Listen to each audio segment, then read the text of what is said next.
Mense wil gedien word, wil nie dien nie. Dit is eintlik maar die kording met sien dit ook in die kerk. Ons hoor gereeld dat mense kla dat hulle vind nie aanklankie, dat hulle word nie hulle voel nie welkom nie. Hulle kry nie vriende by die kerk nie, maar hulle sit op die bank en hardloop weg na die tyd. Hulle neem nie deel aan die ander dinge ook nie. Ja. So dit is die ongelukkig 'n tipe houding wat mens gereeld in die kerk sien.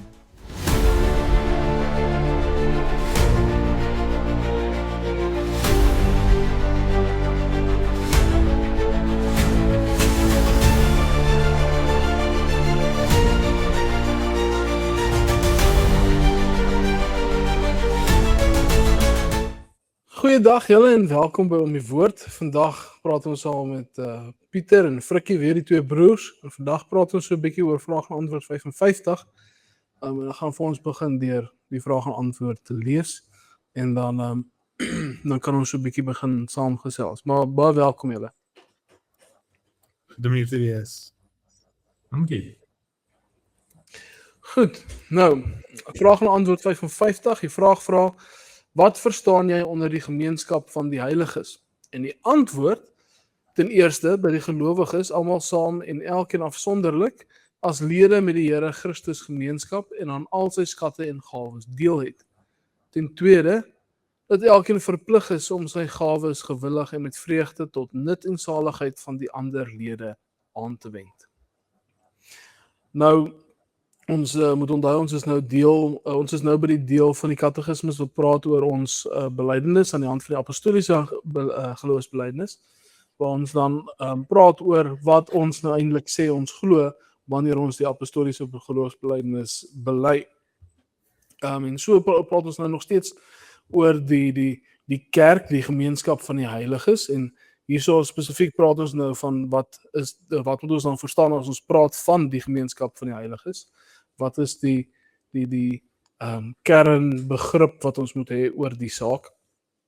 En hierso praat dit nou van ons wat deel het aan Christus, wat gemeenskap het met Christus, maar ook so dan met mekaar, en ons kan 'n bietjie verder daaroor gesels. En daar kom dan te begin, moet ons eers kyk na wat beteken dit werklik om in gemeenskap met Christus te wees. Hoe moet ons dit verstaan? Ek hoor graag van julle kant af. Ja, om in 'n gemeenskap te hê met Christus beteken is dat ons nou van 'n verhouding of verbinding met hom het.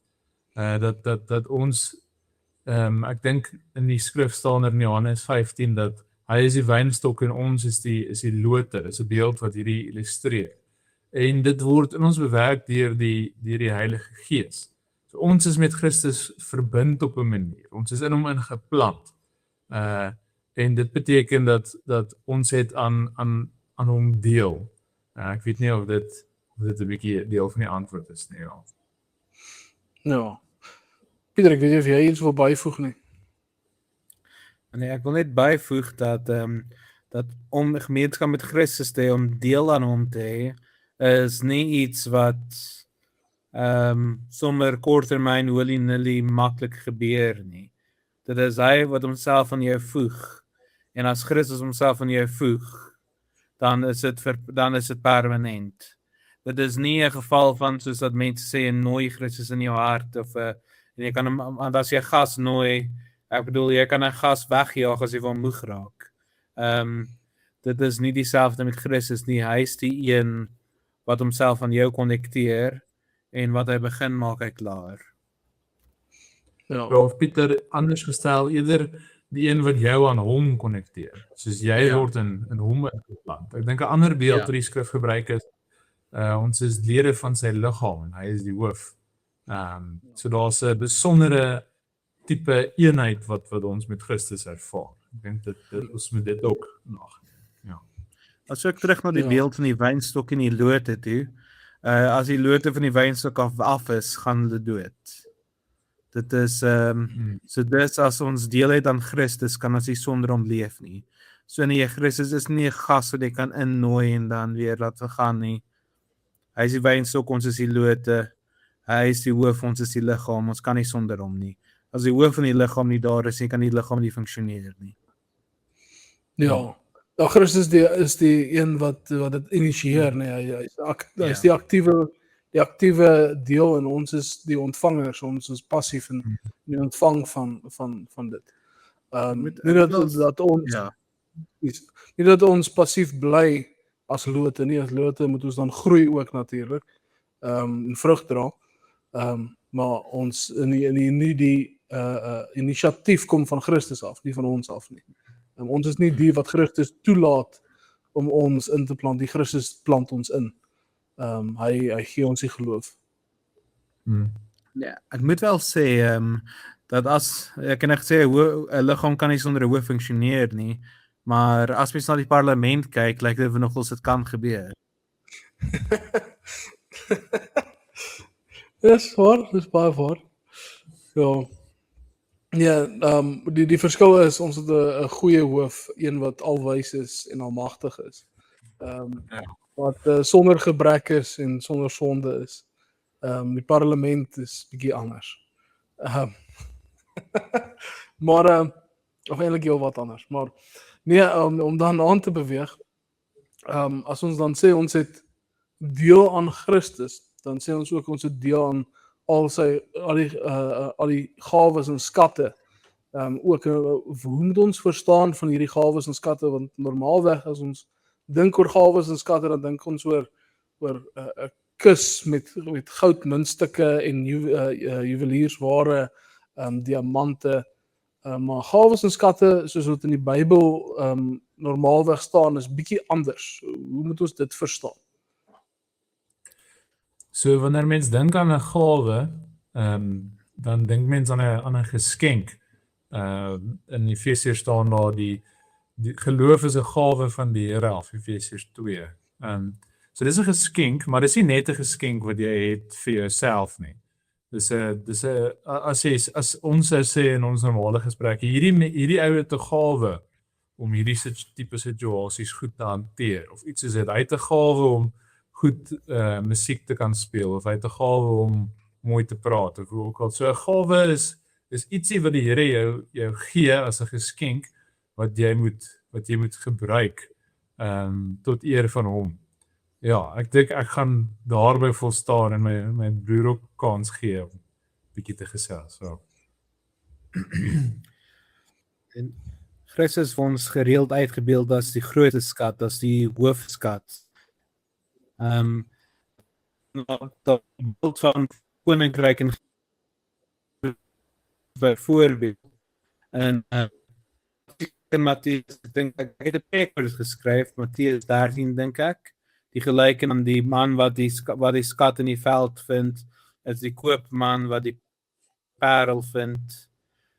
Daai skat word as die man die skat vind wat begrawe is, verkoop hy alles anders om daai skat te kry.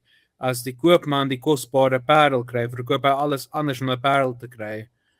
En Christus word uitgebeeld as hierdie skat, as hierdie parel, wat mens alles anders voor kan opgee. So dis, as ons deel het aan die skatte van Christus, deel het aan hom, het ons deel iets wat kosbaar bo alles anders is. Ja. Dit so bietjie aan my kant opgebreek, Pieter, maar ek glo ons verstaan wat jy gesê het. Weet jy of hy by jou ook bietjie opgebreek het, die frikkie? Hy het so rap sê, ja. Maar die essensie daarvan verstaan ons en het ons begrip oor. Maar nee, baie dankie. Ja. As ek kan bysê, so Christus is die grootste skat. Ekskuus skaap, val ek jou nou in die rede, jammer ek kan. Nee, gaan voort. Okay. Pieter is heeltemal reg, sy sê Christus is die grootste skat, maar ek dink ons belydenis praat van skatte. En ek dink die skatte waarvan dit praat is die dinge wat ons kry, juis omdat ons gemeenskap het met Christus. En dis dinge soos die ewige lewe en die vergifnis van sondes ensovoorts. Dis die geestelike skatte. Ek dink dat ons burgers is van die koninkryk, en mense daar ook by insluit. Ja. Ja, nee. wat ek probeer sê is dat die grootste skat is dat ons deel het aan hom. Hy is in op sigself die grootste skat. Ons kry al die res omdat ons deel is aan hom. Ja, ja. Ja, dit is interessant ook dan dat die katekismes praat van nie dat net in dit individueel ontvang word nie, maar dat ons saam deel het aan die gawes. So dit is ook afsonderlik dat jy as individu deel aan die gawe, maar dis ook korporatief. So in die sin van ons almal as gemeente, as kerk, het deel aan die gawes van Christus en daarom moet ons dit ook aanwend tot diens van mekaar. Want daardeur eer ons die Here natuurlik ook. Daardeur leef ons geloof uit, leef ons of nie leef ons nie, maar bied ons vrug van geloof, produseer ons vrug van geloof eerder. Deur die gawes wat ons ontvang, nie net die gawes soos om deel te hê aan Christus nie, maar ook die talente en die gawes wat ons ontvang van hom af. Dat ons dit ook gebruik tot diens vir mekaar en tot eer van die Here. So daar's hierdie amper 'n ding van alle duime is vingers, maar nie alle vingers is duime nie. So ons is almal deel van 'n groep, so die vingers, maar ons is dalk duime of pinkies wat afsonderlik is in die groep en dan saamwerk om 'n hele hand te vorm tot 'n mate om weet dalk terug te trek na die liggaam beeld wat ook gebruik word. Christus is die hoof en dan kan ons dalk sê ons werk soos 'n hand ook saam as gemeente of as kerk. Ja, wie is hierdie skewe puntjie van my? Dis ongelukkig ek daardie Piet. Okay, ek sien. Maar ander een is minder skeef. Ja. Ek ervaar jy glad nie as skeef nie, Skap. Jy hoef nie kommer te wees. Daarom is skeef en daar is dan van die woord nie. Nee, ek dink dit is ook wys dat die katekismes sê afsonderlik en saam, nê, want ons is geneig om in verskillende kulture, as mense is ons geneig om in verskillende kulture of die individu oor te beklemtoon of die groep oor te beklemtoon. Ja. En ek dink om te besef dat dit werk saam. Die Here ken jou afsonderlik, spesifiek, persoonlik. Hy het jou afsonderlik, spesifiek en persoonlik deel gemaak van hom en vir jou spesifieke gawes gegee wat jy moet gebruik met 'n spesiale plan wat hy vir jou het. Maar dis nie net jy alleen nie, dis jy saam met die Here, die hele res van die liggaam. Jy is 'n burger van 'n hele koninkryk. So om daai balans tussen die en dit wat die Here jou voor wil gebruik, speel 'n rol in hierdie koninkryk. So om die twee aspekte, die individu en die groep, dat ons nie een van die twee oor beklemtoon of een onder beklemtoon nie, dink ek is baie belangrik. Want die mense is nog goed geneig tot dit. Ja. Ja. Ja, nee, dit is baie maklik om eintlik een te wil oorbeklemtoon, want baie keer wat gebeur is, die een was in die verlede dalk meer beklemtoon en nou is dit die pendulum wat swaai heeltemal aan die ander kant toe. Waar ons die pendulum eintlik hier so mooi in die middel moet hou, waar ons dit eintlik mooi gebalanseerd moet hou. Werk ook glad nie meer nie. Ja, ons is als mense is maar geneig om dit so te doen, want baie goeie voorbeeld is ook die liggaam en die gees, nee.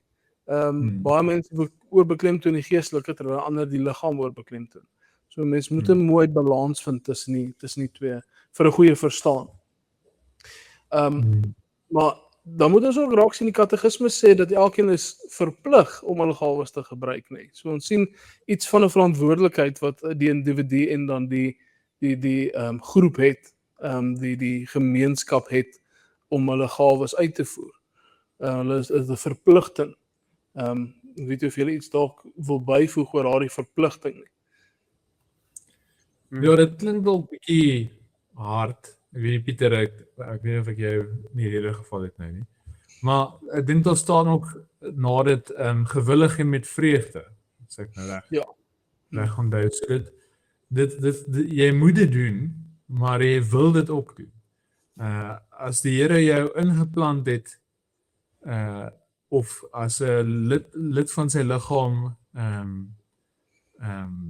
tot bekeer het, ja, dan moet jy dit doen. Hy gee jou hierdie gawes om te gebruik om sy koninkryk op te bou. Maar dis ook iets wat jy wil doen, want jy besef hy het jou gered. Jy weet jy deel aan al die skatte en aan al die gawes. So dit is 'n wonderlike ding dat jy dit sal wil doen. En ek dink dis hartseer want baie mense hulle wil deel aan die skatte, maar en hulle wil seker ook deel aan die gawes, ek weet nie, maar hulle wil nie die gawes gebruik noodwendig nie. Ek dink ons almal is in 'n sin ongehoorsaam op daai manier dat ons wil ingeplant wees in die wynstok en ons wil 'n lid wees van die liggaam, maar ons wil nie ons werk doen nie. Dis dalk 'n bietjie soos daai pinkie van my broer, jy weet, hy doen sy werk redelik, daai pinkie. Nee, ek het hom gebreek met 'n cricketbal het hom gebreek is in graad 6, maar hy's okay. Pinkie nog, ja. Ja. Maar as hy nie nog so lekker gepinkie het nie, dan sou dit dalk 'n beter beeld gewees het. Ja. Mense noem dit trauma. Ja, die eerste ding wat ek hoor, die tweede ding wat ek gebreek het. Maar nee, mense wil gedien word, wil nie dien nie. Dit is eintlik maar die kort ding, mense sien dit ook in die kerk. Mense hoor gereeld dat mense kla dat hulle vind nie aanklankie, dat hulle word nie, hulle voel nie welkom nie, hulle kry nie vriende by die kerk nie, maar hulle sit op die bank en hardloop weg na die tyd. Hulle neem nie deel aan die ander dinge ook nie. Ja. So dit is die ongelukkig 'n tipe houding wat mens gereeld in die kerk sien. Ja. Dat ek het spesiaal mense na my toe kom. Ja, ons moet ywerig wees om ander in die gemeenskap van gelowiges ook te nader. En nie wag dat ons genader word nie. Vir ekstroverte is dit dalk makliker, vir introverte is dit bietjie moeiliker. Maar ja, ek dink mense moet ook maar hoe in Engels sê hulle bite the bullet. Bite die patroon of seker maar in Afrikaans, maar om die inisiatief te neem in die gemeenskap van gelowiges om ook ander te nader nie. Maar by die cool voor hy deur die kerk kom. was 'n goeie, was mooi een. Ja, stem.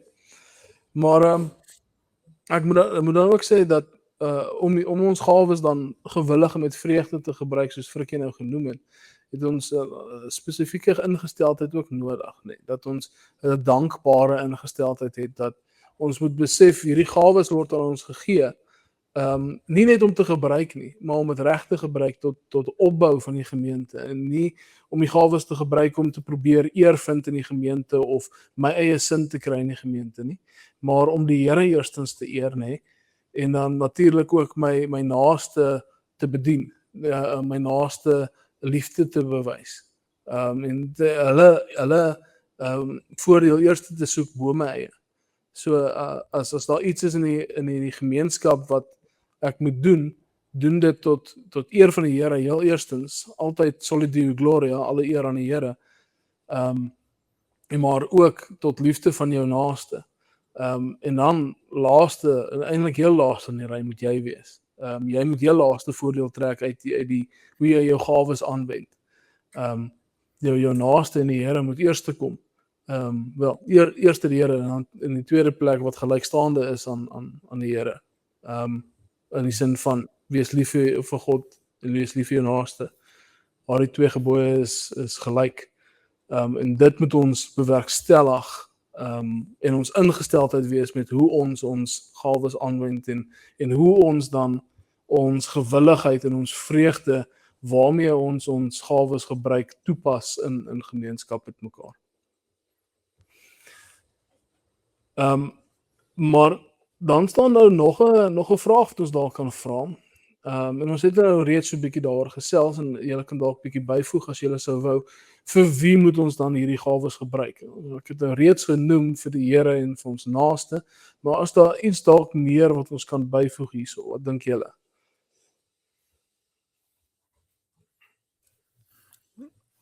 Ek weet nie of die koninkryk dalk die regte antwoord is nie. Ek dink dit sluit die naaste en die Here in. Jy gebruik jou gawes tot opbou van die koninkryk. Dit sê dalk meer konkreet wat reeds gesê is, van die koninkryk, jy wil die soveel koninkryksburgers hê as moontlik, en jy wil die koninkryksburgers dien en deur hulle gedien word, en jy doen dit als om God te eer. So, ek weet nie of dit sê, gebruik jy gawes uit die koninkryk, opsomming is nie. En ook, dink die katekisme vir sê, jouself, dit in saligheid van die ander lede, spesifiek. ja. Ja, so die lede van die liggaam, Ja. die burgers van die koninkryk. Ja, ook wil Ja. sê. Ja. En ook, as ek iets mag byvoeg wat nie in die katekisme staan nie, gevaarlik, vir jouself ook. Jy gebruik die gawes tot opbou van jouself. Ja. Want jy is gemaak om deel van 'n gemeenskap te wees en in 'n gemeenskap te werk. Jy is gemaak om vir God te werk soos in die manier wat jy kan. Ja. So, ja.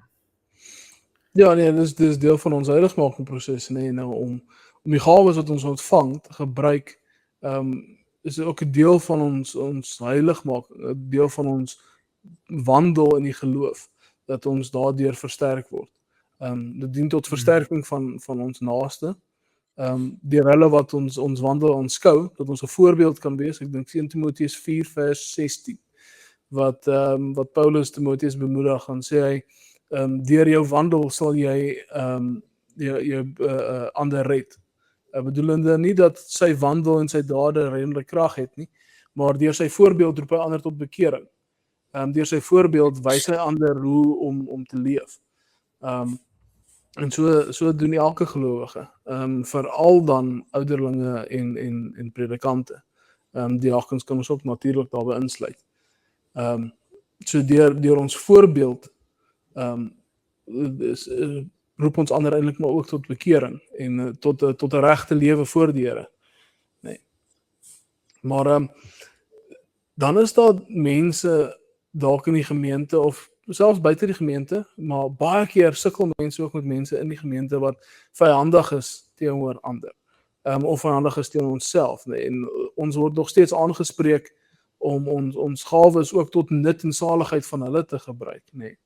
Maar dit is 'n moeilike situasie. Hoe hanteer mens om hierdie gawes teenoor ons vyande of mense wat ons vyandig gesind is te gebruik?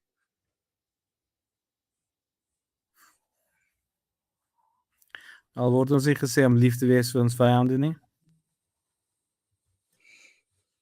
Ja, so ek dink die nut en die saligheid lê klem op twee maniere. Ek dink nut is prakties en saligheid is geestelik.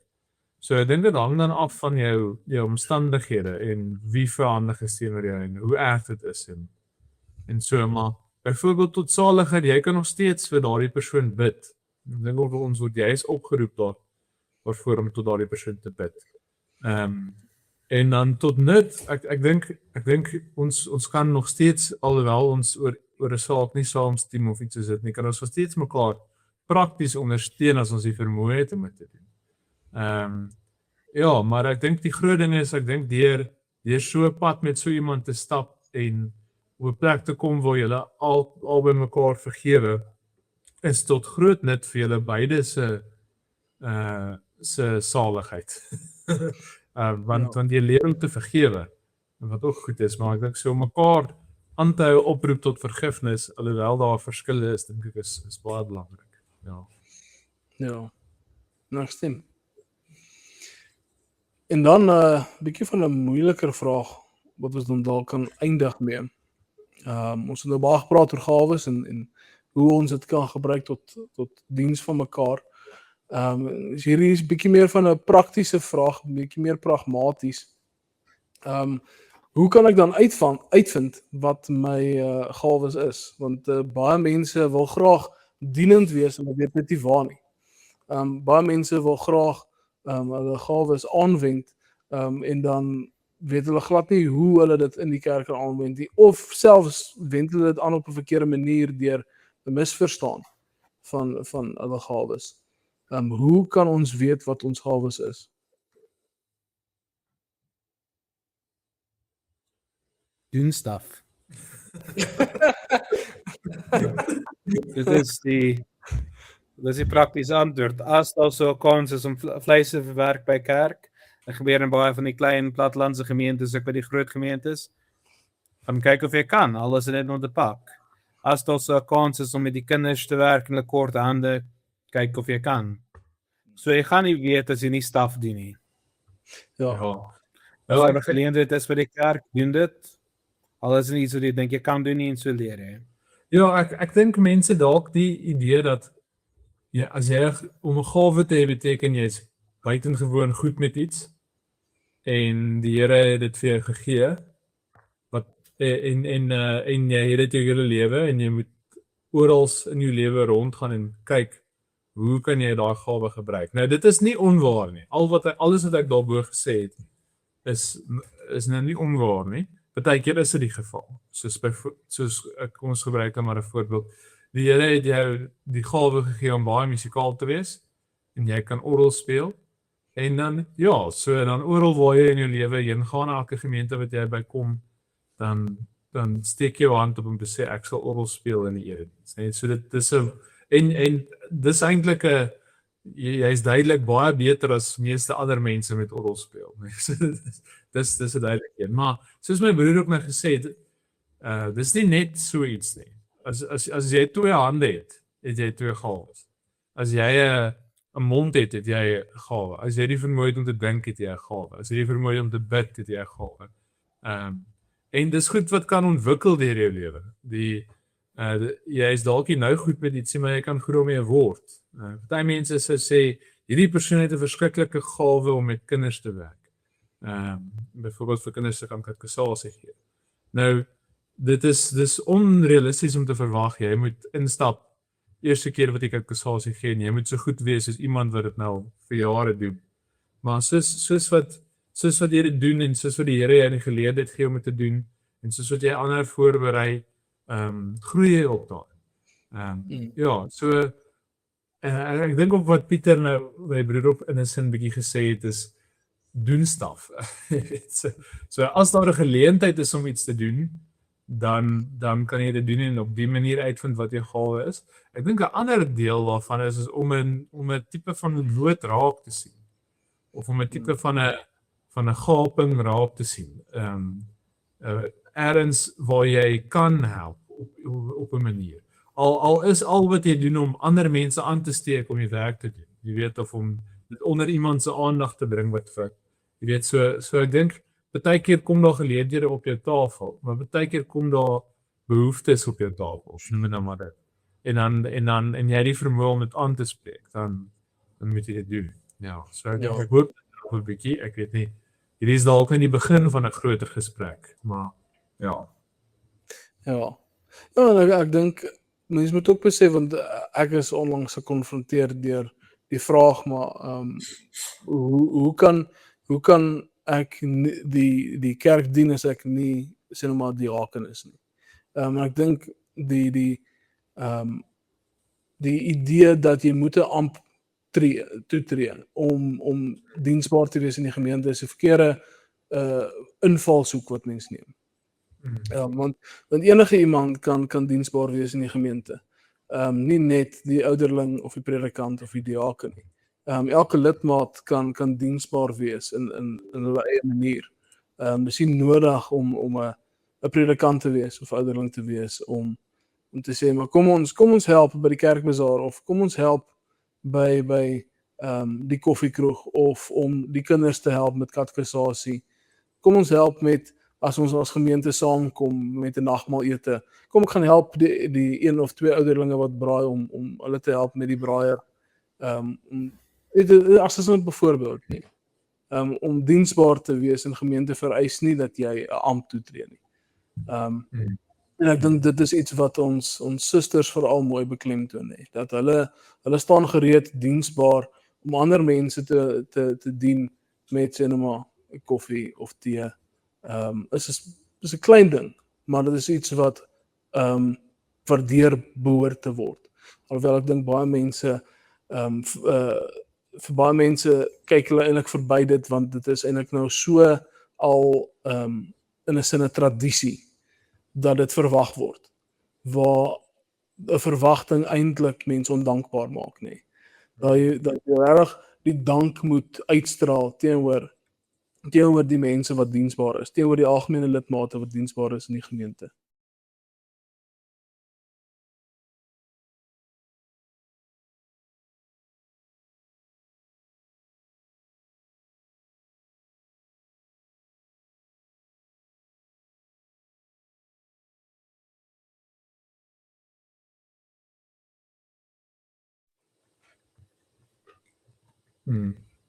Ja.